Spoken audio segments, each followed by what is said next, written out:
Nous allons voir aujourd'hui comment s'organise l'information génétique, donc au niveau de nos chromosomes et de notre molécule d'ADN.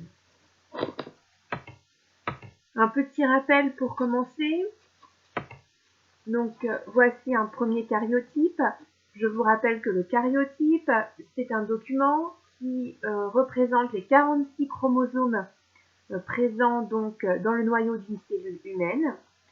Le nombre de chromosomes étant spécifique d'une espèce, 46 étant le nombre pour l'espèce humaine. Ces chromosomes dans ce karyotype sont classés.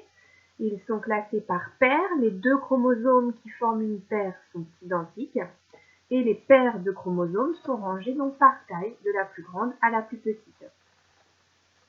Ici, nous avons donc le karyotype d'une femme, puisque la 23e paire, qui est la paire de chromosomes sexuels, qui est la seule paire qui différencie l'homme de la femme, est composée ici de 2 chromosomes X. Voilà, donc nous avons une femme, 22 paires, plus XX. Ici, dans ce deuxième karyotype, nous avons au niveau de la 23e paire un chromosome X et un chromosome Y. C'est donc un homme, 22 paires, plus XY.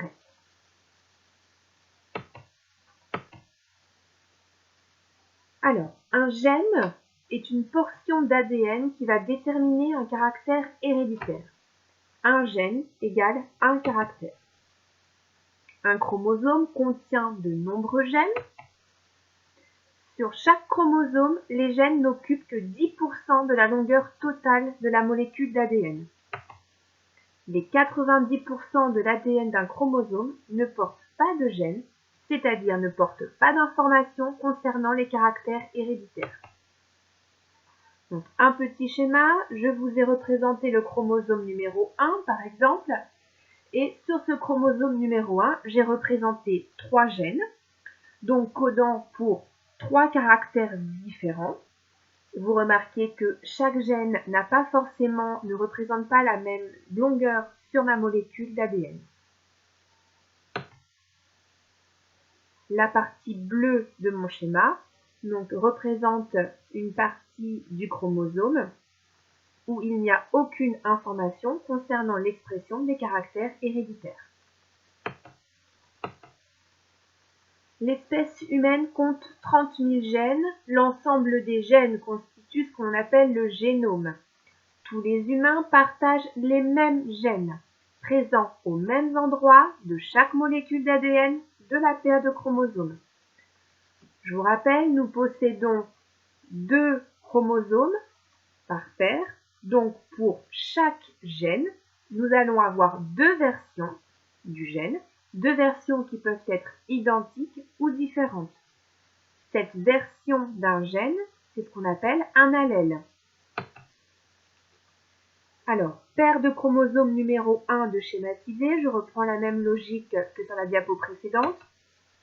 On a donc le gène 1 qui est présenté avec 2 allèles identiques, même couleur. Ici, nous avons le gène 2 avec 2 allèles différents pour le même gène. On voit bien que les 2 couleurs sont légèrement différentes. Et enfin, idem pour le gène 3, 2 allèles différents pour ce gène. Attention, pour un gène donné, un individu ne peut porter que 2 allèles. Normal, puisque nous n'avons que 2 chromosomes par paire. Ces 2 allèles peuvent être identiques ou différents, comme on vient de le voir. Mais de toute manière, il ne peut y avoir que 2 versions de ce gène présent chez un individu. Par contre, le gène, lui, peut exister sous 3, 4, 5 versions différentes. Alors, pour mieux comprendre, un petit exemple. Je prends par exemple la paire de chromosomes numéro 5, complètement au hasard, qui porte un gène A. Ce gène, il va exister sous 3 versions différentes, qui s'appellent donc des allèles, l'allèle A1, l'allèle A2 et l'allèle A3. Je vais donc schématiser ma 5e paire de chromosomes. J'ai évidemment plusieurs solutions.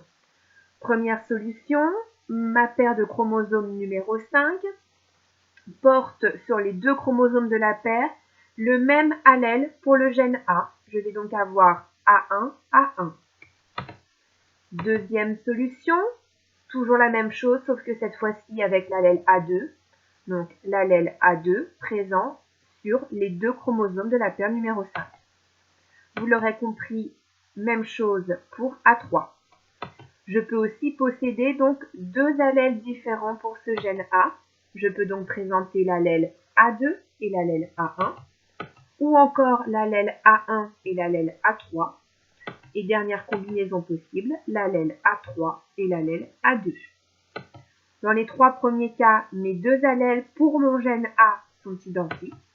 Dans les 3 cas suivants, dans les 3 derniers cas, les 2 allèles pour mon gène A sont différents.